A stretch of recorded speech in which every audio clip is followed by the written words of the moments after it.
I appreciate you guys for allowing me to speak tonight. This is D.marqueHall,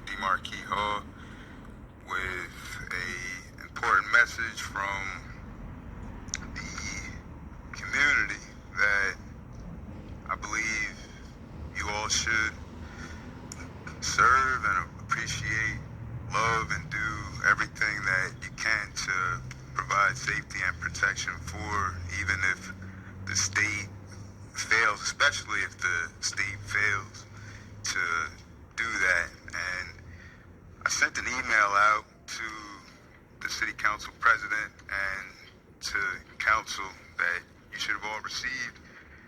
And I want to just read. Now I'm going to try to catch up on time. Dear Wilmington City Council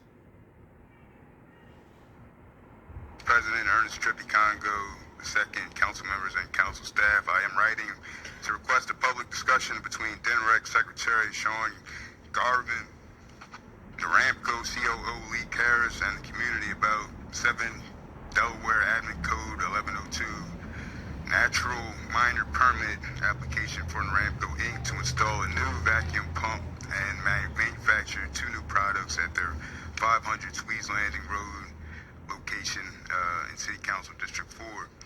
I think it's important for me to mention, this isn't in the letter, but cannabinoids are not, and I'm not a doctor, I'm not a scientist, but cannabinoids are not the plant that grows from the ground. They're not cannabis.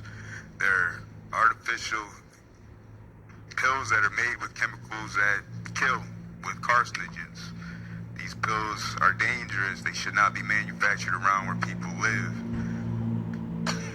This permit is not a minor ask, and it comes with a very disastrous consequence, which we must consider prior to a horrific accident.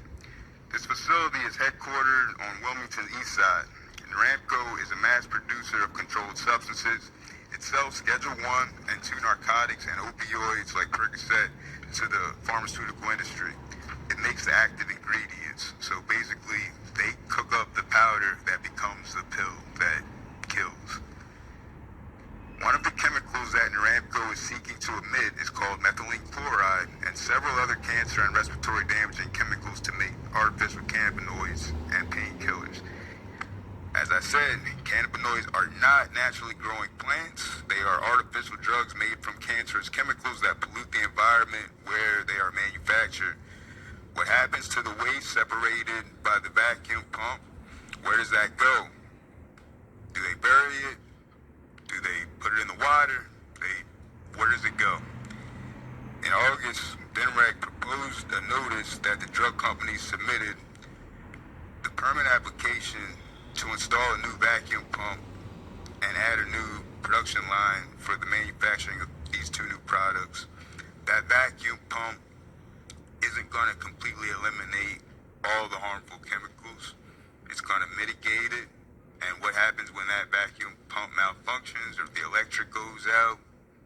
These are things to consider. And 357 people from the community signed a petition to say that they don't agree with it, including 4th District Councilwoman Michelle Harley and 3rd District Councilwoman Xanthia Oliver. And I think Council President Trippy Kong, I think you signed it too. So this is something that we gotta try to reverse. We gotta get DMarquehall to walk back this. So I'm hoping that we can bring the secretary here so that the community can address him in a public forum where they can actually come and speak and hear him say why he would sign off on something like this. And you can sign the petition, and I can give you a copy of this after I'm done. And I'm done. I'm thankful that you guys gave me an extra minute and 20-some seconds. Thank you. All right, thank you. Next we have Sam Schofield.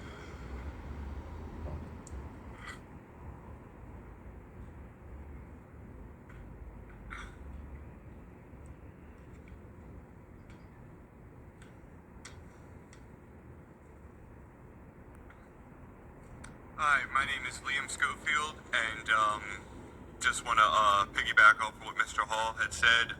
One of the reasons that I believe in his campaign for governor is because he's an incredible community activist on a grassroots level. He went and researched and helped with all the findings for this whole Noramco thing, brought a lot of things to my attention and to others. And everything that was presented by Mr. Przicki as far as advancements in the city, if something is installed that poisons citizens and makes them sick and then feel further disenfranchised or heighten medical bills and expenses, that is counterproductive. So there's really not too much else I can say to that, except I just want to second on what he said. I don't think that this should be moved forward, and there's plenty of other ways that the city can obviously get revenue, because all the recent economic developments in the past 5 years, I wouldn't think there'd be any reason that, this would be significant. Just let it go, let the project go, and without risking citizens being sickened or getting cancer or whatever else can come of that. It's definitely alarming, a lot of statistics and things that he had brought to my attention in the literature. So thank you for everybody's time. Thank you. WITN, do we have anyone who signed up virtually? Okay, thank you. That does conclude.